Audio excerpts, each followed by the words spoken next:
Dear students, good morning. Let's start the discussion on today's newspaper, that is 28th June 2018. I have a small announcement to make. Because of continuous watching of screen, reading on tablet, it has given me dry eye. I think 3.5 years back, I was the first one to start these current affairs on YouTube. Now I think many alternatives are there to the students. And it is also an indication that I can relax. Because of the continuous watching of screen and the light, it has given me this gritty or sandy sensation in my eyes. When I visited the doctor and he said that is nothing but a dry eye. So I need to use drops and avoid my screen time. So that is the reason why I reduced this exposure and I am reading the things from physical newspaper rather than reading it on tablet now. It means I need to move back from digital books and e-papers to regular paper, regular books, etc. So, whatever be the case, this is an occupational hazard probably. Thank you very much for your patience. And I know that lack of this consistency is giving jitters to you, but I have no other choice. Okay, let me start this. Center may scrap UGC, proposes new regulator. Remember, Eshpal committee report long back has suggested for a super regulator in higher education. It wanted to have a common regulator for universities, research institutions, professional colleges, etc. For the first time, government is thinking on these lines. And there are many complaints about the UGCs. That is, it is not innovative or it is not incentivizing the innovation. So, in this context, this UGC will be replaced by Higher Education Commission. This Higher Education Commission will only deal with regulatory aspects but not with financial aspects such as grants. And second thing is, it will do away with this inspection raj or inspection regime and it move towards transparent disclosures. If you have a medical college, you need to disclose what all the facilities you have, and no any wrong reporting will be penalized. And finally, UGC published the list of bogus institutions, but Higher Education Commission is going to shut these substandard institutions. In that way, Higher Education Commission is expected to be more proactive towards promoting the quality education. That's how we can see it as. Rethinking the referendum. We discussed this referendum in our Representation of People's Act and Elections class. So, here what I discussed is this: referendum reduces the decision into an yes or no question. So, in referendum, who has to conduct it and what matters it has to be conducted, what are the decisional choice that have to be presented, all these are a major complex issue. So, in this context, a complex issue before us is reduced into a simple question or simple answer of yes or no.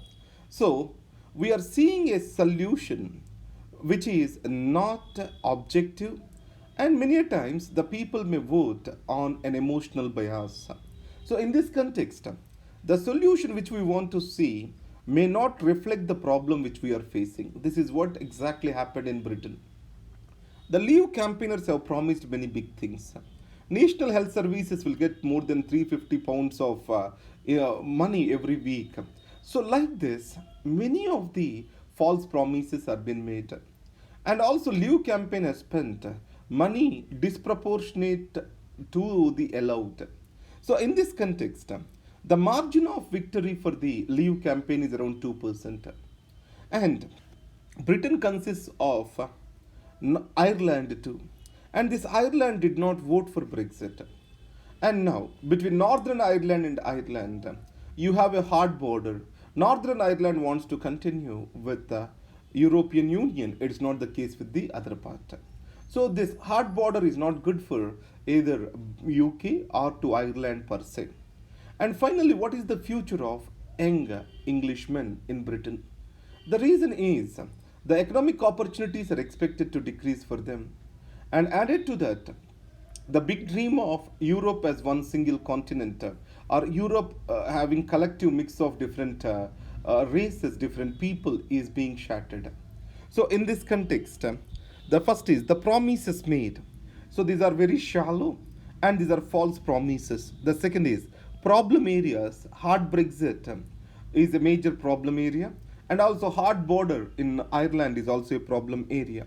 Learning from the past, here we need to understand that referendums need to be carefully designed.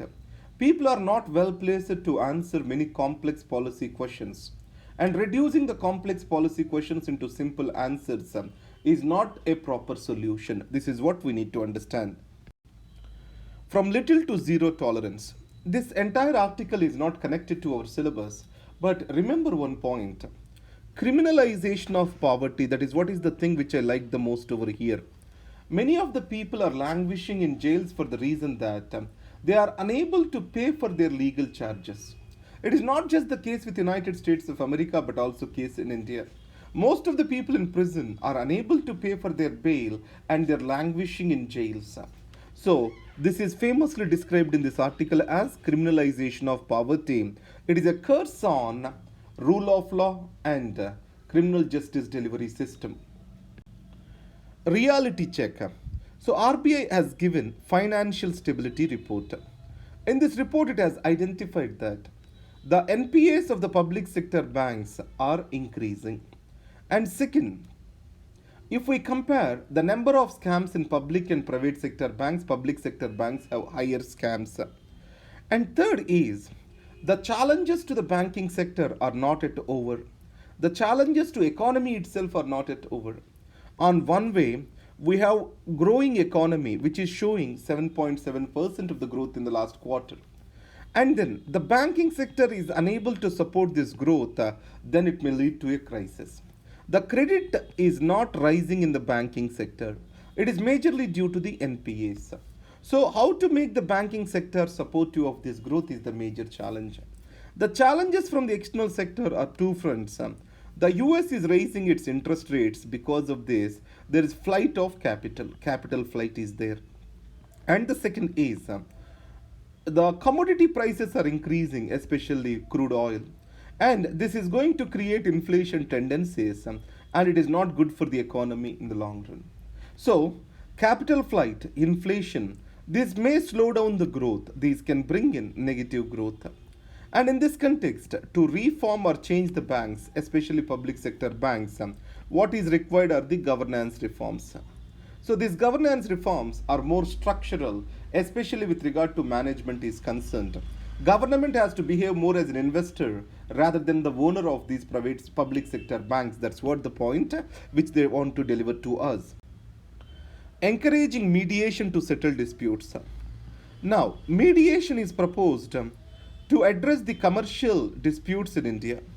So when I say commercial disputes, remember few points. Any commercial dispute or agreement or contract, these have to go first through the mediation. And if the mediation fails, they can go for litigation. This is what Commercial Courts Act talks about in India.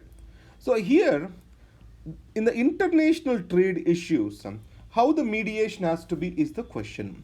So for this, UNICITRAL, United Nations Commission on International Trade Law, what it states is, let us bring you in a framework rule or a framework for the rules with regard to international trade is concerned. So let us bring that. That's what this article talks about. So in these circumstances, why the mediation has failed, or if the mediation is successful, how it has to be enforced. So these are the questions that will be discussed and framework rules will be provided. Ujjwala revolution. This is about LPG cylinders. You know that Pradhana Mantri Ujjwala scheme, LPG cylinders are being provided to BPL families. Now here, initially what it was thought, refilling of cylinders do not have much demand because affordability of the poor for this refilling is less. But evidence is contrary to this. Today, people are able to evaluate their opportunity cost for the use of these cylinders because the income can be generated by spending less time on this cooking process which involves firewood. So that's why the refilling of LPG cylinders and Ujjwala scheme, these are around 4.5 per year. The regular is around 6 per year. It means definitely there is change, or else these people are owning this scheme, and also the refilling of cylinders is going on a faster pace. US postpones 2 plus 2 dialogue with India. So, US India, so they are seeing another dimension to our relations. So, at this 2 plus 2 dialogue, we are expected that framework agreements are signed between India and USA. What are these framework agreements? Already we have logistics memorandum agreement. Now we are going to have basic exchange cooperation agreement. But these are not going to happen very soon because 2 plus 2 dialogue is getting delayed over here.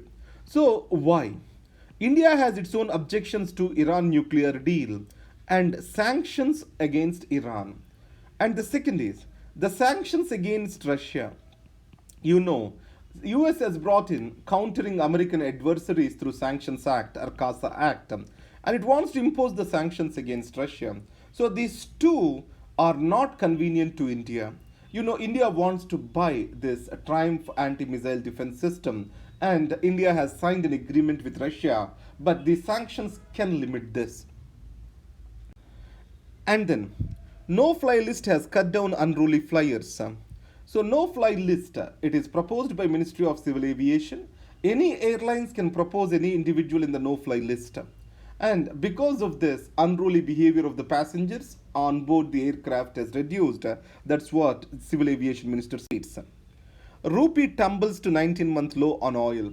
You know, oil prices are increasing, and it is creating or widening the current account deficit, and the demand for dollar is increasing. So, as the demand for dollar increases, obviously rupee falls. This is what it is. Finally, notes is given to you that will be posted at likes.in/civilsprep. Thank you very much.